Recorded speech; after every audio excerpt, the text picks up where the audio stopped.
Hello, everyone. Welcome back to the Everything is Tine podcast. My name is Jeremy. My name is Ruby. So we're trying to keep up with you're just shaking your head no. We're trying to keep up with the times with, big events that happened in pop culture. And one of them that you watched that I did not watch. Yeah. Let's not was say the Grammys. let's not claim that we both are keeping up with the times and you didn't watch a single footage at all from the Grammys. Okay, right? Let's not I'm say willing we. to I jump did. on the board of the boat that you happen to be rowing towards pop culture Right. relevancy. Yeah, I did watch the Grammys. It was not as much fun in the sense. Well, I'm glad that they were safe and they had masks and didn't have a live audience, but it's not the same vibe. Much like watching a sports game without fans in the stadium, etc. So what we're going to do is we're going to go through the top 5 categories. I'm going to read out the category title and the people who are nominated, and then Jeremy is going to guess who won for that specific How many of these will I get right? Probably none. What percentage of people will I actually know from the list? I'm going to go with 50%, and maybe that's being generous. What is the first main category? So we'll just jump right in. Okay, yeah. So the first category is Record of the Year. So you have Black Parade, Beyonce. You have Colors, Black Pumas. Rockstar, DaBaby featuring Roddy Ricch. Say So, Doja Cat. And then Everything I Wanted, Billie Eilish. Huh. That's wait. There's more. Don't okay. Start Now, Dua Lipa. Circles, Post Malone. Savage, Megan Thee Stallion featuring Beyonce. I want the winner to be the Black Pumas because I liked that album. But if I had to guess, maybe it went to Dua Lipa? Am I wrong? It didn't, but I'll give you... It didn't? I mean... That's surprising. It did not go to Dua Lipa. It did not. Okay, let me think. Then Doja Cat. It did not go to Doja Cat. Who did it go to? Okay, I have to know now. It went to Everything I Wanted, Billie Eilish. Really? I mean, yep. I mean, I'm not mad at that, but that's kind of... I don't really consider that to be a huge song for the year. I don't either. I think Dua Lipa would have been... I wish she would have won that one, but...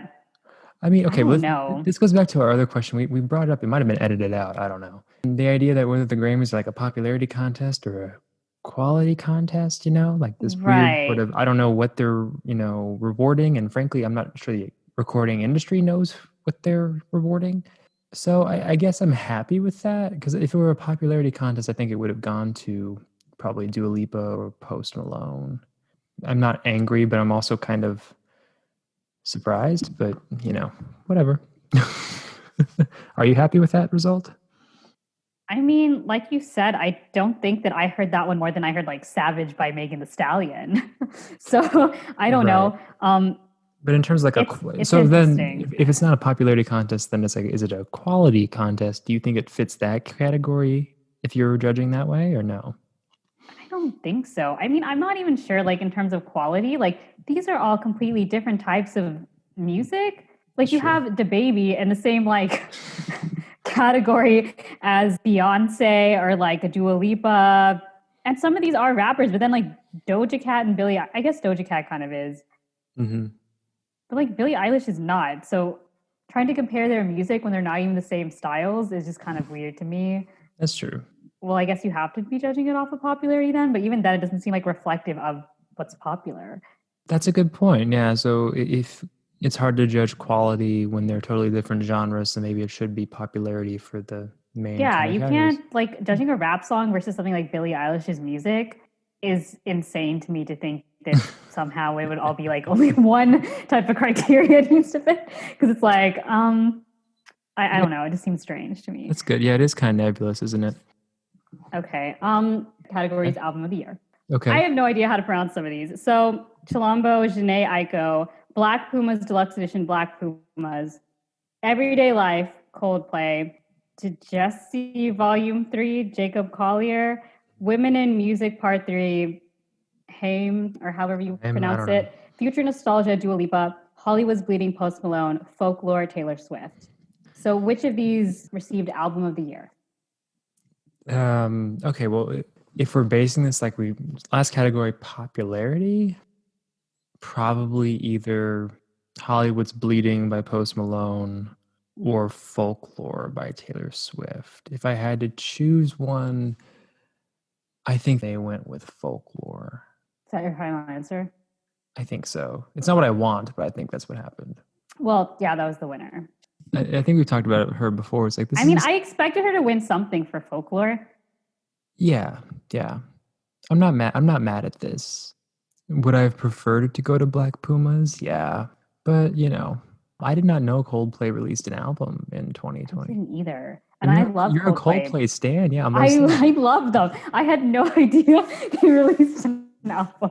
I'm sorry. We're taking this out. No, leave this in. This is going to be great. Song of the Year. Here we go. Song of the Year. Okay. Black Parade, Beyonce. The Box, Lance Dobson. Cardigan, Aaron Dessner and Taylor Swift. Okay. Circles, Louis Bell. Don't Start Now. So that was Dua Lipa? Dua Lipa. Everything I Wanted, Billie Eilish. I Can't Breathe, which is her. And then If the World Was Ending, Julia Michaels. I don't think they gave Taylor Swift this for Cardigan because it wasn't like a huge song. It was more that the album was huge than any of the songs were. Am I weird if I think they gave this to her? Like, it wasn't a popular song, but I think because of like what's been happening in the country politically over the last year, I feel like the Grammys hopefully acknowledge that through one of the wins. So I'm going to say that because of that, along with the quality of the song, I think it's probably her. Is that your final answer?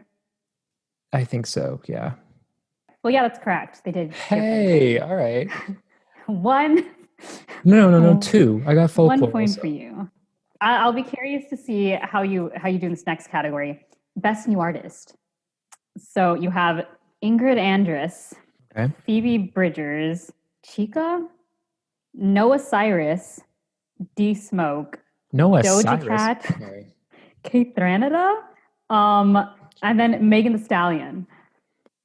So I want Phoebe to win because her album is great, but I don't think she probably did.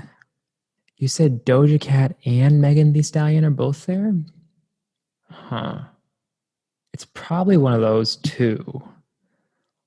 I don't think Ingrid would have won. It'd always be Noah Cyrus. It cannot be Noah Cyrus because no. If it's that, I'm gonna be mad. Why don't we just throw in new artist Elton John? No. I'll go with Doja Cat. Final answer? Yes. Or is incorrect, my friend? Is it Megan Thee Stallion? Not Doja Cat. It is Megan Thee Stallion. Oh.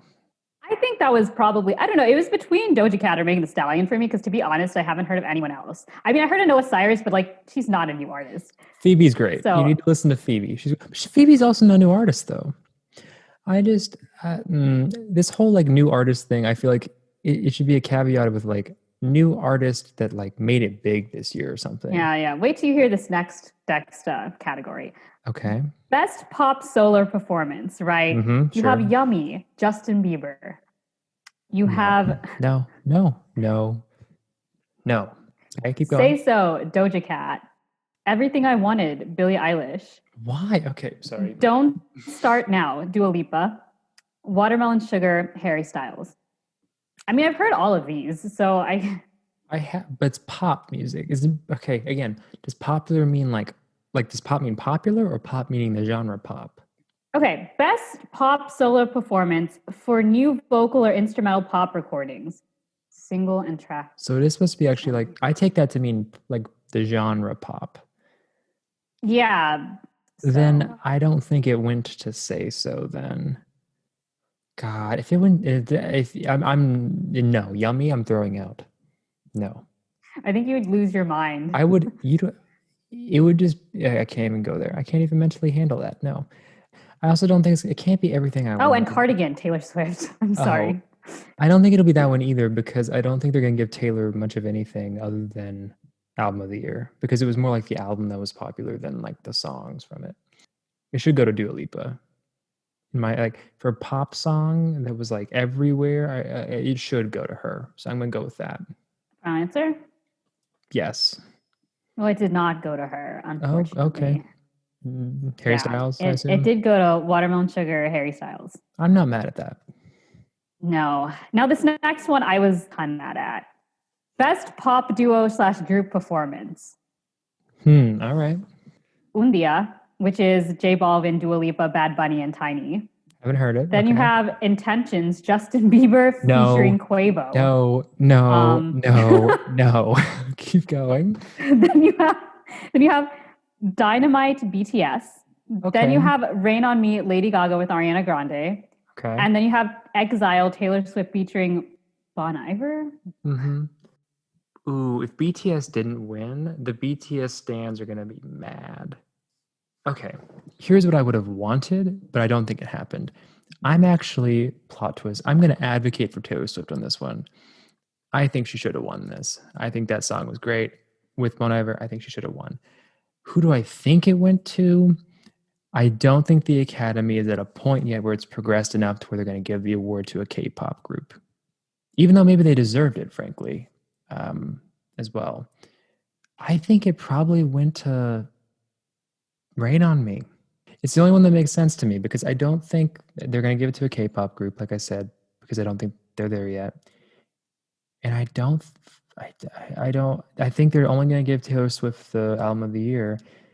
I don't know maybe it went to the first song. I just don't know it, but I'm going to And you go can't with. fathom it going to Justin Bieber. I'm not. It's not happening. It's not. It's not my fantasy. It's not happening in my universe. If you tell me that's what won, it didn't because it's just not. I'm not letting it permeate my life. So I'm going to go with, even though I don't think the song necessarily deserved it as much as like the BTS one or Taylor Swift, I think it probably went to Rain on Me with That Lady your final Gaga and answer? Ariana. Yeah, it's the only one that makes sense, I think, giving the Academy and It everything. did. It did go to them. Which okay, love Lady Gaga, love Ariana Grande, but BTS deserved this award. How did they not win this award? But I mean, I guess baby steps for the Academy. At least they nominated them. Let them perform their own song this time instead of just being a feature like Little Nas X's Old Town Road, like Mm, last year at the Grammys. So I I guess don't that's know. true. I don't know when they'll be at the point where they're actually going to acknowledge BTS K-pop groups. deserves a Grammy. Like I don't understand. And I do understand the sense that it's just like the system, but at the same Mm-hmm. time, it just seems so strange that like I don't know. I mean, Rain on Me was not bad either. Like it was good, but I just don't think it was up there as like best pop duo performance. I don't know. I think they had to nominate her for something. I'm talking about Lady Gaga. She's become kind of like a Grammy staple, you know, where if she releases something, it's going to show up somewhere. So I'm not Yeah, I mean, surprised. everybody's kind of lost. Not everybody, but most people have lost faith. At least I have in the Grammys over past couple of years. And then when The Weeknd wasn't nominated for anything, I was just like, Yeah, that no, I'm still not really over that. I don't. no, I'm sorry. Like he's a magnificent artist. I cannot Well, I believe that won't. they did not I'm not like. gonna. You're making him sound like he's Mozart, but he is a very good pop I artist. love his music. His music is really good. I don't understand how he like wasn't nominated when his like album topped the charts. I don't know. Multiple number Yeah, of songs popped the chart. I don't know. It's just I'm weird. just gonna maybe I'll get canceled for this. I don't really care. Beyonce's Black Parade. I don't understand. Like you said, if we're judging this based off of popularity, I don't understand how she made it into any of these categories if it's a popularity thing. Like, how did she end up there? How did Justin Bieber end up there and not The Weeknd in any of those? Understand Like, how yummy. Okay. Maybe intentions. Maybe with like I didn't even know Quavo was in that song.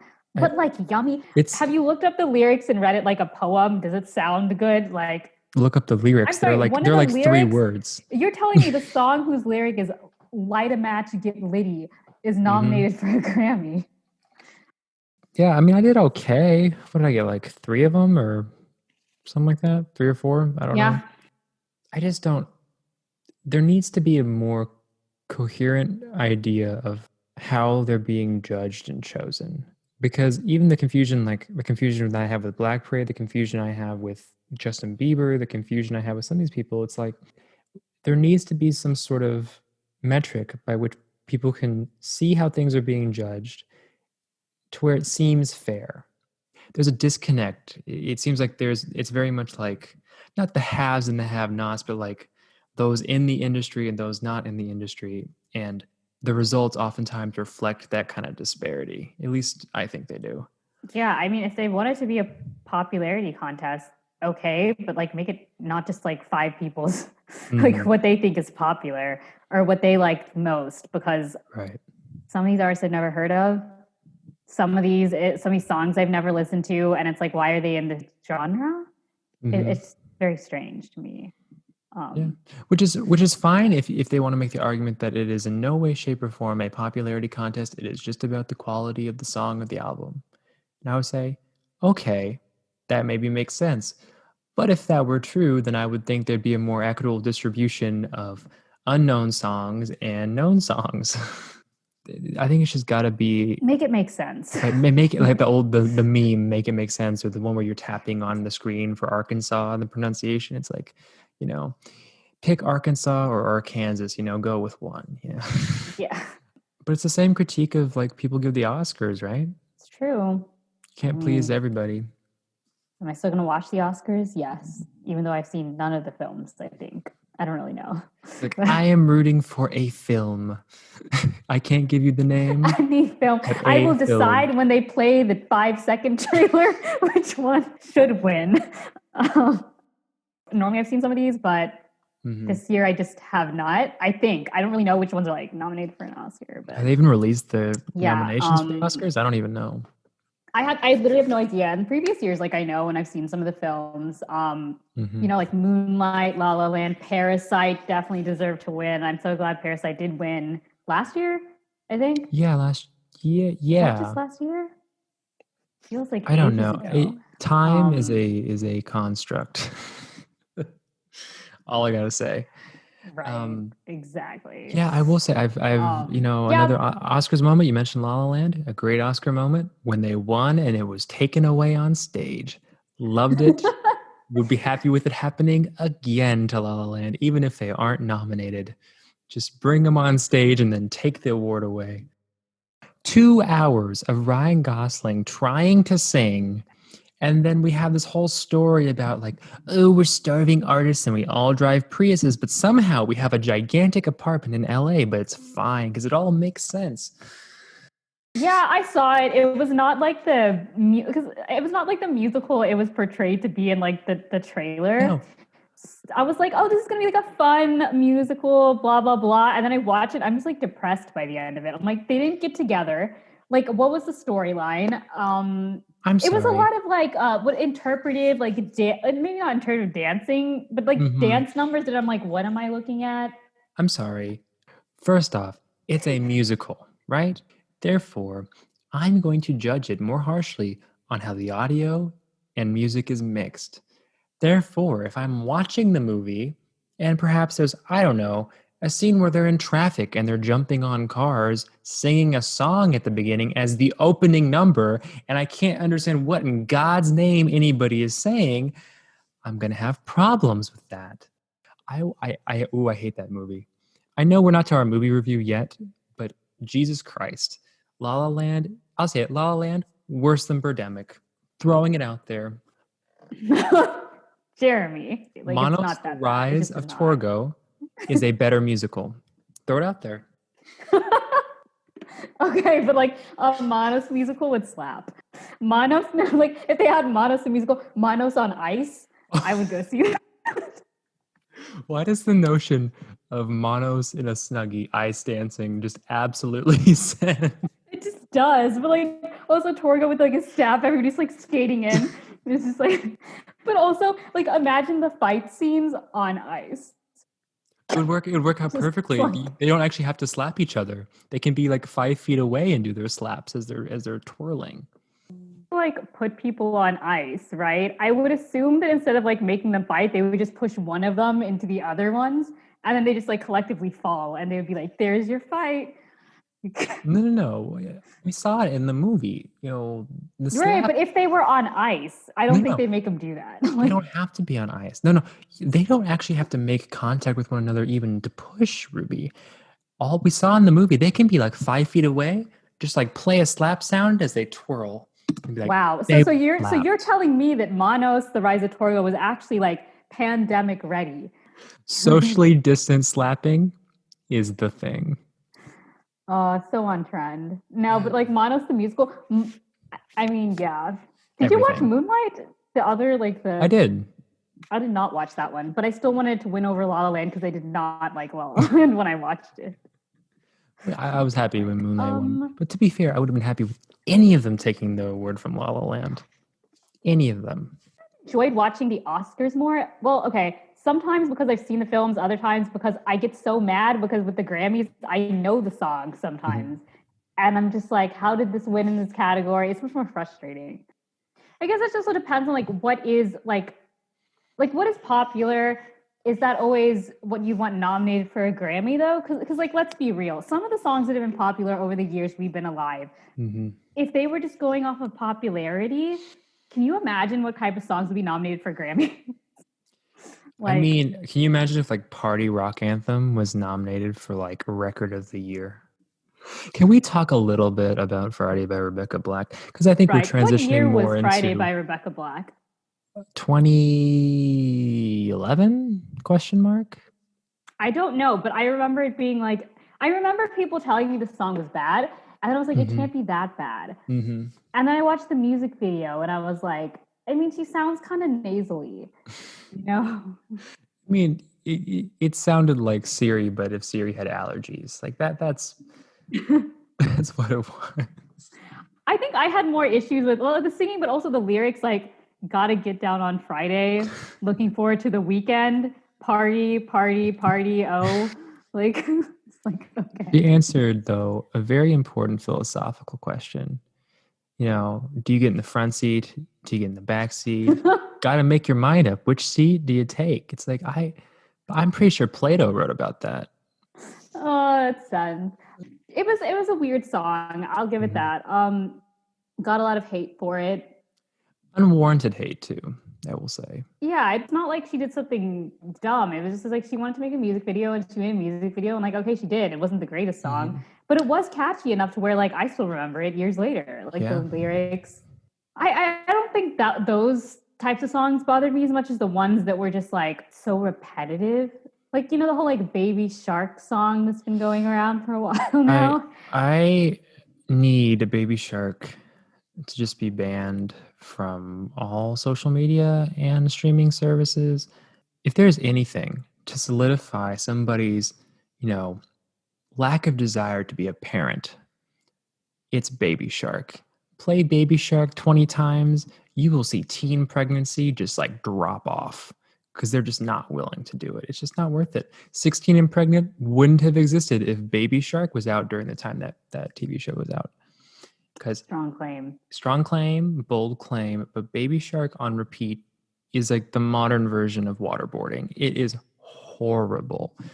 It doesn't. I mean, it bothers me, but it's not like the songs we had in our childhood, like the Gummy Bear song or like Peanut Butter Jelly Time. Where like, I'm not sure how long I could listen to those and not go insane. It makes you think like, why were those songs that popular? Maybe because they were just so outrageous. It was just like, and it's catchy, and I don't know.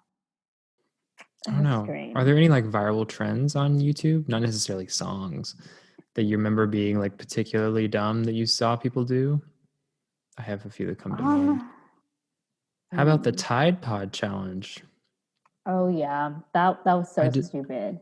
I don't know. I'm sure there are also like TikTok challenges now that are also really dumb, but I just like I'm not on TikTok, so I don't know what those are. What do you mean? We are on TikTok. What do you mean? Well, long enough to know exactly what kind of trends there are that were like that have been like really, really stupid. Except POV. Apparently that's like a trend, and I think POV is just kind of like little cringe, Yeah, so we're new to TikTok, and I've been like going through the app, just seeing like, what kind of stuff do people post? Maybe, okay, this is going to be a side conversation, not what we originally planned. Humor, right? I think I have a sense of humor in general, but I'm viewing all these videos that are supposed to be funny, like a lot of them, and I just kind of look at them and I go, do people really derive amusement from this. I don't know if I'm just like aging out of the time when I will find like the new and upcoming stuff amusing. If it's like an age thing, or if it's like my type of humor, sense of humor is not really like in style or like popular. I don't know what I it don't is. think humor. It just depends on each person's like sense of humor. Mm-hmm. There are certain things like for example, you're saying, oh, I don't find like people doing POVs funny. Are people like making I don't know, like these like random kind of jokes funny, are doing like outrageous things, Mm-hmm. that type of stuff funny. But yet I remember both of us like watching Goosebumps, which is a show for like 7+, and like just dying laughing. But a show that's from like 20, 30 years ago, though. So I looked up Goosebumps. Again, tangent. There's apparently a feature film. Wait, what? That's an hour and 43 minutes released in What is it 2015. called? Just Goosebumps. Wait, is that the live action one? I believe it is with Jack Black. Oh no. Yeah, I'm like, okay, this is not what I was looking This for. this sounds like the other cringe for us. Because like I feel like there's one way for us. If it's like a this sends or either it's cringe. And I feel Right. like the live action one would be cringe. Now, if it was like the old one that did a feature film, I would be here for that. Just like, I am sorry if this is a tangent, but I think we just need to let you know if you've never heard of Goosebumps, right? It's like if the Twilight Zone was for kids. If you've never heard of the Twilight Zone, I'm sorry. But like, Mm-hmm. it's so strange. And so each episode had like a different ridiculous premise. So like one of them was like the killer sponge that lives under my sink. It's Oh my just so gosh. bizarre. Wasn't that the episode where they're like kids at the very beginning and they open the door to this basement and there's just like No, green no. light? Was that a different episode or am I wrong? That was the episode where like they think that she's like an alien and it turns out they're an alien. So like the finishing shot is them with like hair over their face and just like eyes on. Walk them through. This is a tangent. Who cares? What you saw them do in terms of green light in a basement and just the acting involved with that. Right. So these two kids are like looking through this house. The parents are kind of shady, not really really involved in their Mm-hmm. kids' life. So these two kids are just like think they hear something upstairs. So they're like searching through all the doors and they like open the basement door, right? Mm-hmm. And they see this like strange glowing light, but then they just like think, "Oh, okay, nothing's there," and they close it and walk away. We audibly gasped when we saw that. We're like, wait, what? It was so obvious. These Oh, episodes are absolutely ridiculous. they're So everything. in that sense, I don't know if our humor is really that different because like if we are laughing at like things that were probably not our like demographic to be laughing at. We're laughing at it because of how ridiculous it is. And I think part of that is just because of the time lapse of, you Right. know. I also can't really judge where our types of humor, and this was also true in high school, right? Like Mm-hmm. what people found funny and what people didn't. I could Right. never gauge where like our sense of humors were. I don't know if we're more similar in terms of what we laugh at or if we're just like similar in like one area. I don't really know. There are certainly times where you would say a joke or I would say a joke, and it was like we were the only ones that got that it was a joke or what it Mm-hmm. meant. Like that happened more than a few times. Quite a lot, yeah. So I don't know. I also think that we have like a very, and I don't know if we have the same. I mean, I say that, right? Like before, okay, if you had asked me before we watched like the Manos movies, if we had the same sense of humor, I probably would have been like, it's similar, but it's like not the same. Mm-hmm. Like we're like different. But like after watching Manos and like enjoying it as much as we both did, I don't really know anymore I don't either. because the same things sent both of us. That's true. Like even sometimes when because like the way we watch these, we like watch it and we like chat about it like live. Sometimes you will say exactly what I just typed, but you sent it first. Vice versa, yeah. Yeah. So like I don't know if like I guess our sense of humor is more similar than I thought it was. Mm-hmm. But in terms of like other people's, I don't really know.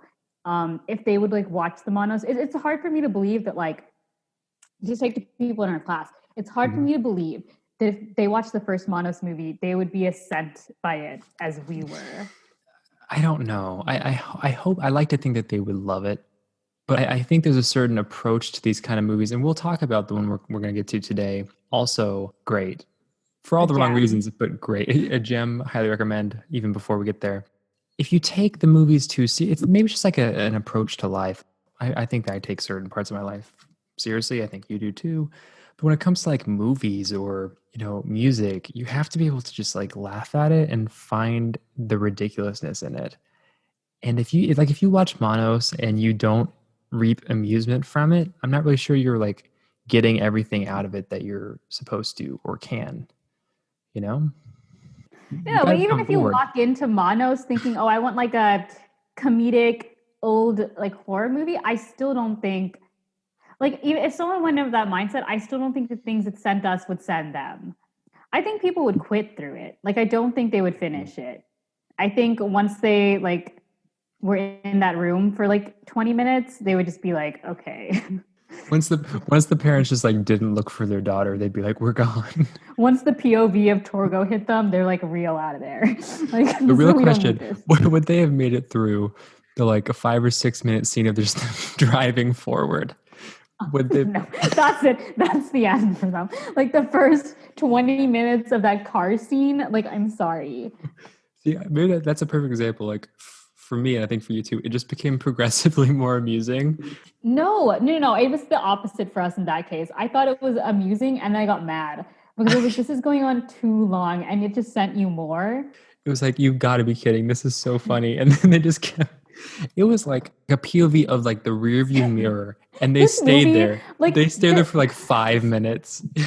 this movie was like way past its time. Like when they did POVs, Hmm. way before people were doing POVs. They did. There's so many POVs in this movie, from like the master to Torgo to the person driving, like so many POVs.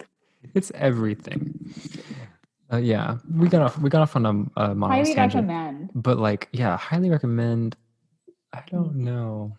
Do you think that internet culture is evolving or devolving?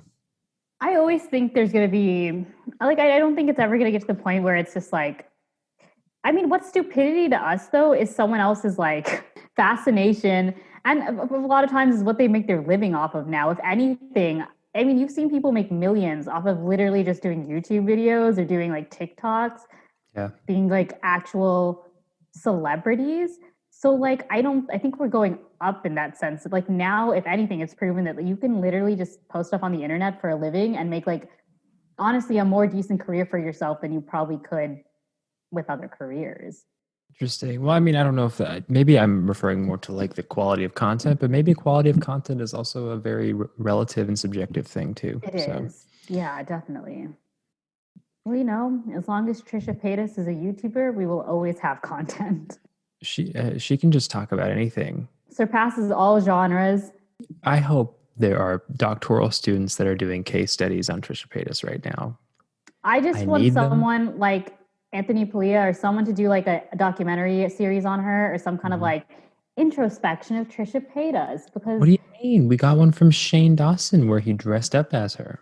I'm sorry, I would have much rather seen like a documentary on Trisha Paytas than TanaCon. I think, again, a tangent, but I think that the Tanacon thing would have been a great documentary had he been even remotely critical. No, I think that people were praising him for being like, oh, you're such a good friend. Like, you're there for her, even though like everybody hates her type of thing. But is that a good friend? No, well, I also we don't really know what he said off camera to her. Sure. But I mean, in some ways, it's like, okay, you're there to support her, but also like, I don't really know. It was a very weird thing to film that. And then like, that's Yeah. like the main center focus of like the documentary. I Mhm. mean, do I think he should have like sat down and like yelled at her? No, but like, I don't know. I mean, okay, maybe we can go down a brief tangent on this before we jump into our movie for the week. The more I think about Shane Dawson and the documentaries that he did, the more baffling it is for me that as a viewer, I wasn't more opposed to them at the time. I think yeah, everyone just sort of bought into this, like, this is a great person. He's making great content and all this kind of stuff. And we're just going to watch every single episode. It was a whole thing. Like you would sit down for an hour each or multiple times a week to watch these the documentaries. mind of Jake Paul was like several videos long that were like just kept going. That Well, I mean, I think that was the first time where you actually saw people starting to push back a little bit. They're like, why are you making this documentary about this horrific person and making him seem like he's, but then also like Right. But claiming the he's a thing was, psychopath? I don't know. they still, I think it still did help Jake Paul. And I think Of either course. way, it helped Shane Dawson. I mean, everybody loved it. Like, that was the peak. I think it's kind of hard to say peak, but I think it was at some point when he did like that first documentary on like Jeffree Star. It was like, wow, Shane is such a great person and he's helping these people. And then it went on to TanaCon and all the, it's just like, Yeah. he's like a philanthropist. Yeah, I don't know. It's just very strange to think that everybody was sort of, and myself included, I think yourself included, we were all just sort of on board with this. It kind of makes me wonder, like, how much, emotional manipulation is really going on in YouTube? Right. And I mean, especially, I think in my case, I wasn't so shocked about like watching those documentaries and having a problem with it. I think mine was like his older content, right? Because I've Yeah, watched his stuff for like a while. It's like, same. how did I watch this and like was okay with it and Yeah. was like not really questioning like why is this even a video, right? As everything kind of comes to light as to like maybe who he is as a person more, Mhm. it's just like the amount of like it's just really weird because these people, a lot of people grew up watching him Mhm. on YouTube. And so now it's like, wait, who was I watching and why was I okay with this? And like, was I manipulated Right. into thinking this was like fine? Mhm. It's just, it's very strange. I don't know, but speaking of being emotionally manipulated into thinking it's all fine, maybe some of that actually occurred during our movie this week. You picked the one this time around, so why don't you introduce the movie and we can start in on that. So the movie I picked this week was Plan 9 from Outer Space. The whole premise of this movie, right? And I can read you the synopsis.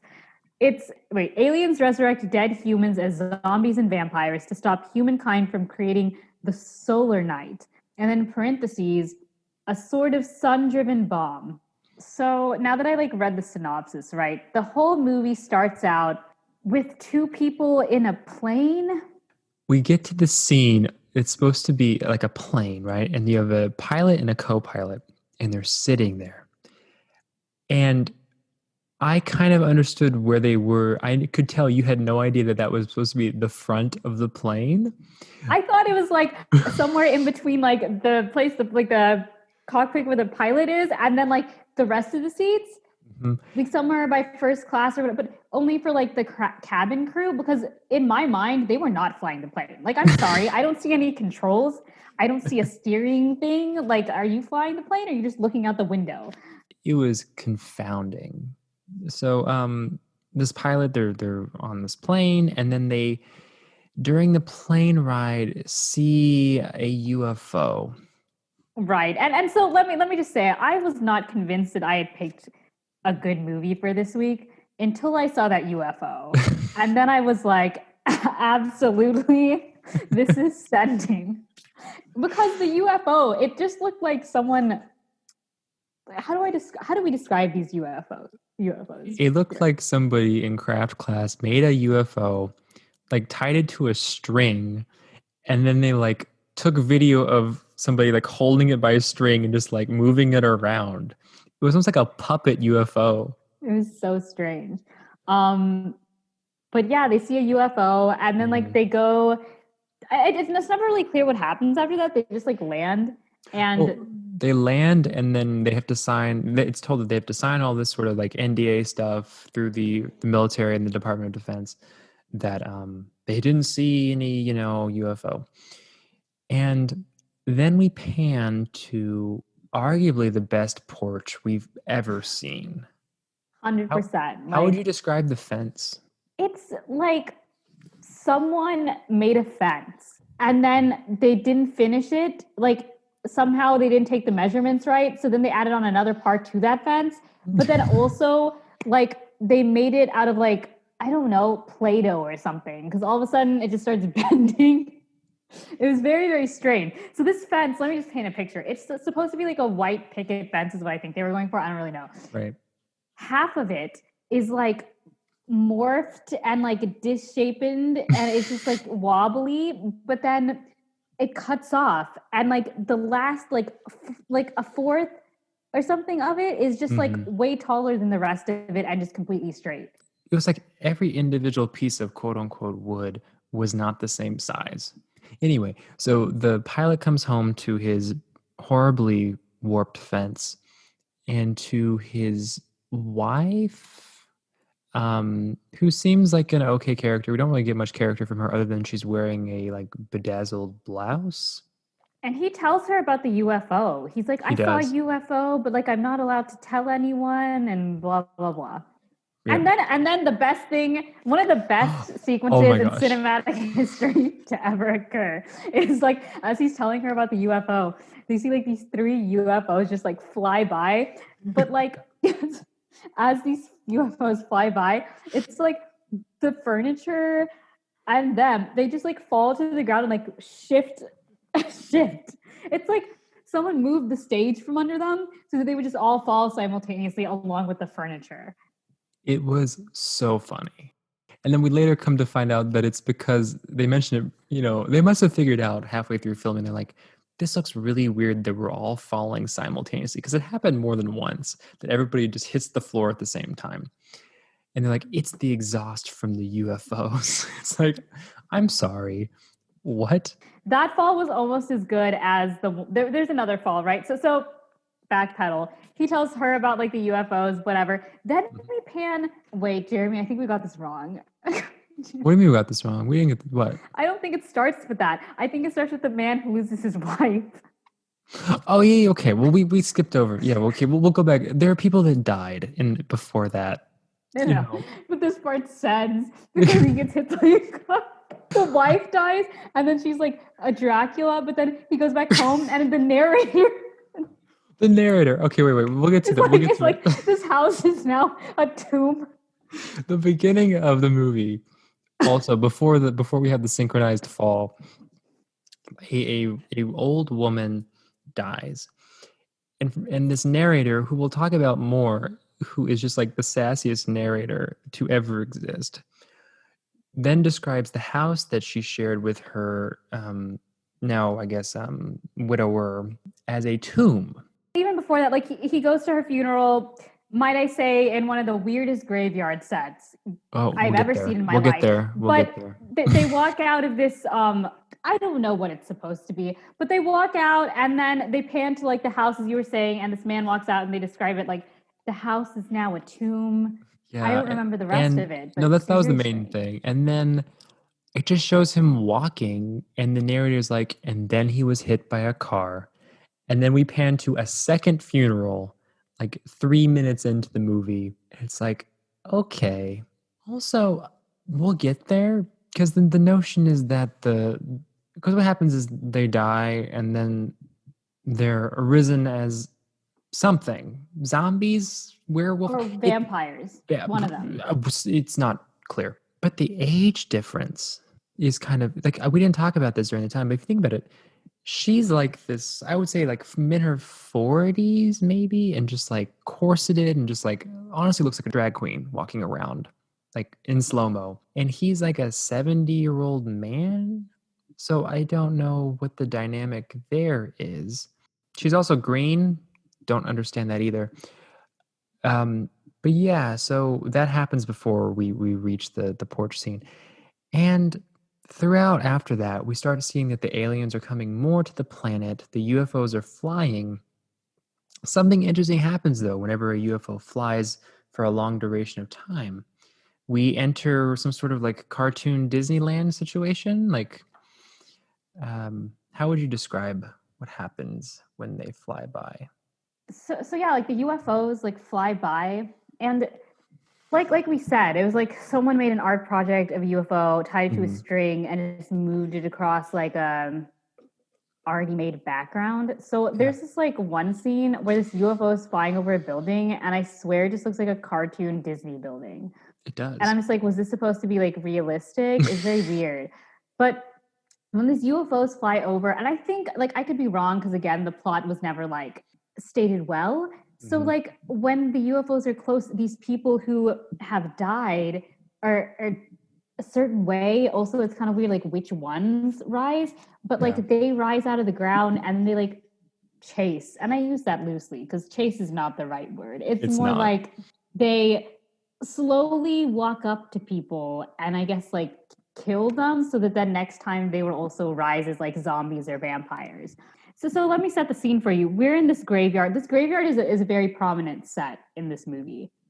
And the first thing that you'll notice if you do watch this movie is that the tombstones in this graveyard are like miniature. It makes every single person who walks through there just look like a giant. It really does. But it took me a minute. And I think during our live chat, I'm like, this is a graveyard. Why are the tombstones like 18 inches high? Because it was like they'd come down to like their shins.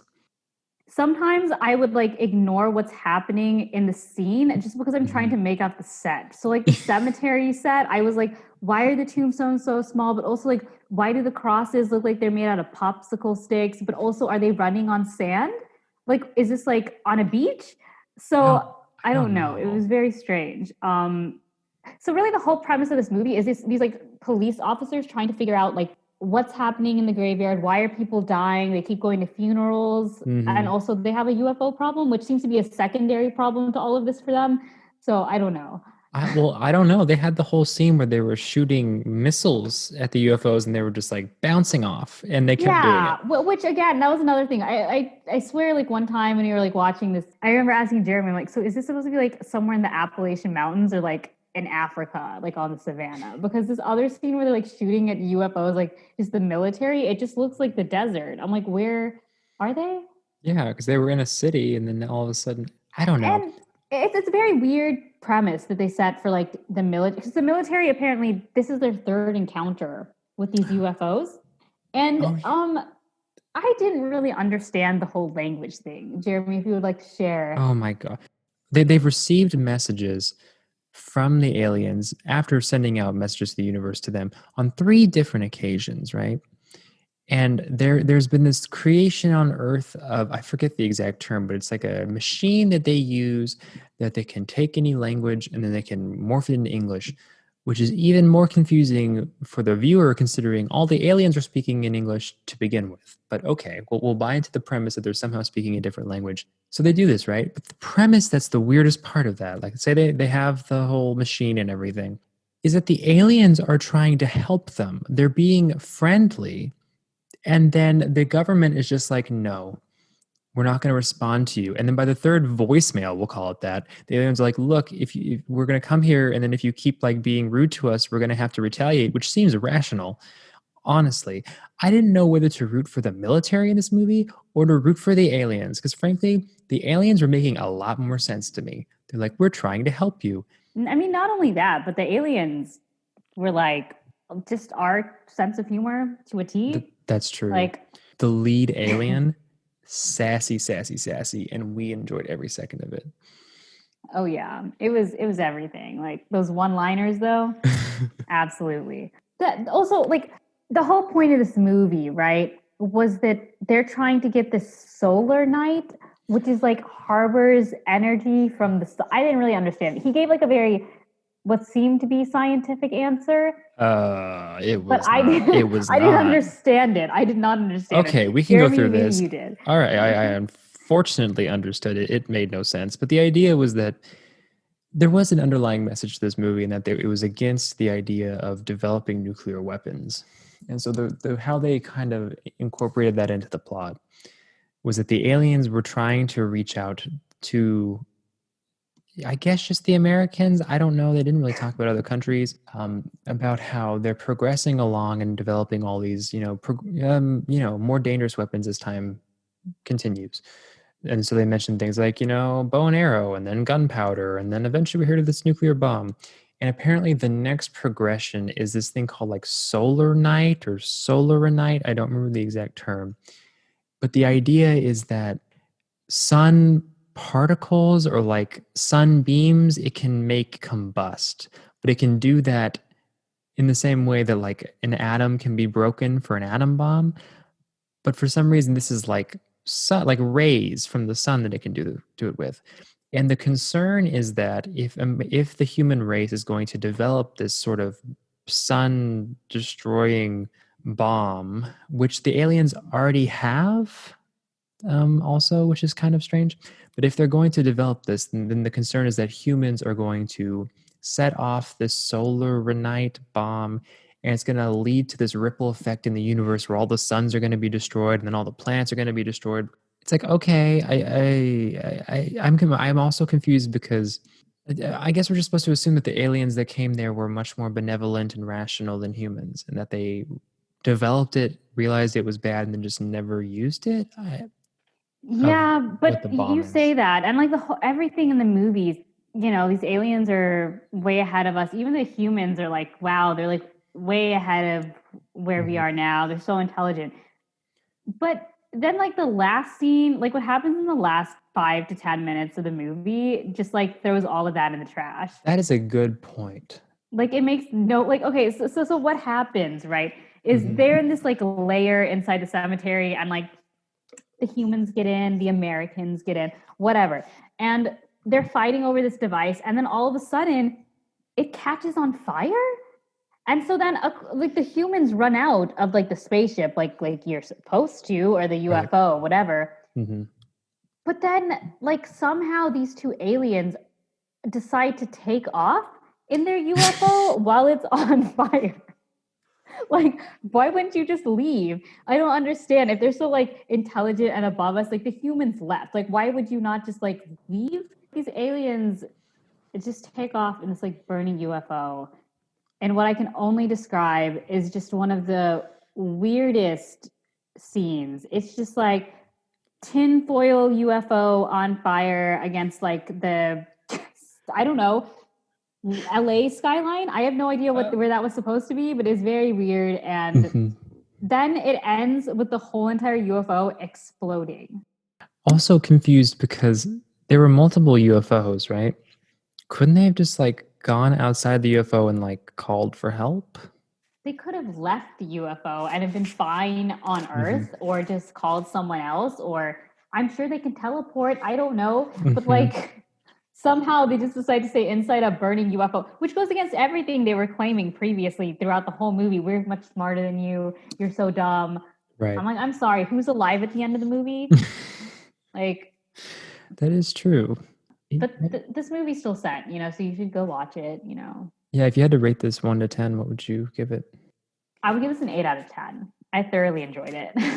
Yeah, I would agree. 8 out of 10. We would probably get a lot more from it rewatching it again as well. I'm pretty sure we could have just like paused on the patio. Oh my gosh. Yeah, like there's this one scene. I'm sorry, I had to mention this. Go where ahead. Like this vampire, the old man who like turned into a vampire, he walked into this woman's house. Not really clear how he knows her, whatever. She's sleeping, and like above her bed, there are like 3 frames. Oh my right? gosh. And like the frame that's like in the shot, in one shot, the beginning of the sequence, is like the 2 on the side are like old black and white photos, and the one in the middle is like, I kid you not, like studio photo of like a husband and a wife. And then in the next shot, it's a completely different photo. Yeah, that's true. I would love to see this movie from today in an actual theater.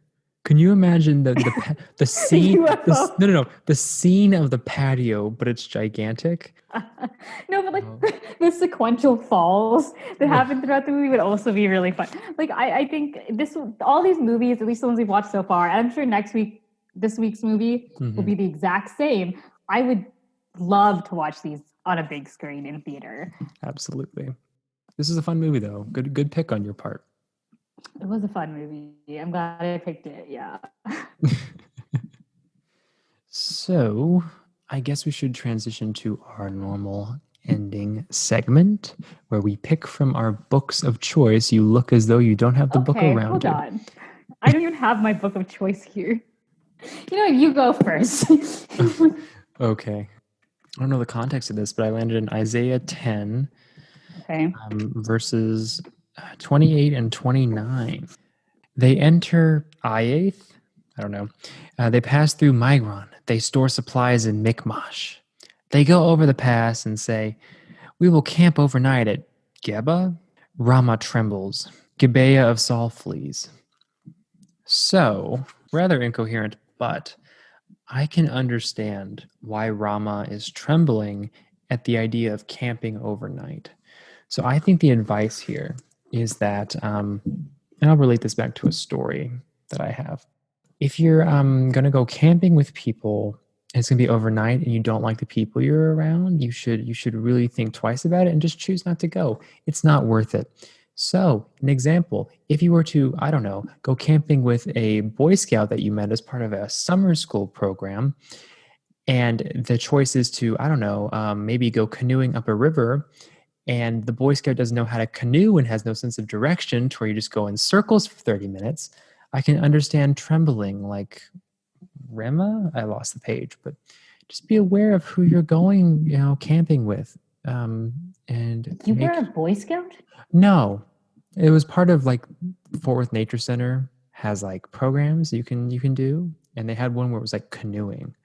So like, oh yeah, we'll canoe, and you canoe, a certain distance, you learn. I'm sorry, no. They had us canoe. You'll know kind of. But they canoed like all up the river and over to a lake. It was miles, and I was paired with this Boy Scout who was.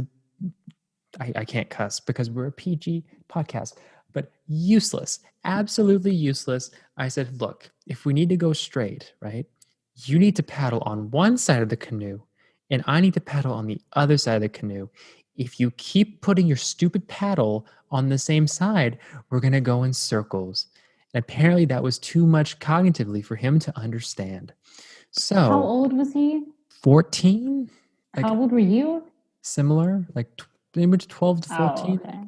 So it's just like, I can understand based off that Bible verse, if you're going to go camping overnight and somebody trembling, outdoor activities can oftentimes lead to traumatizing events. I hope someone goes with you and does it just to annoy you. Paddles on the same side. I've had traumatic events in canoes. Let me tell you, this is a tangent, but traumatic events.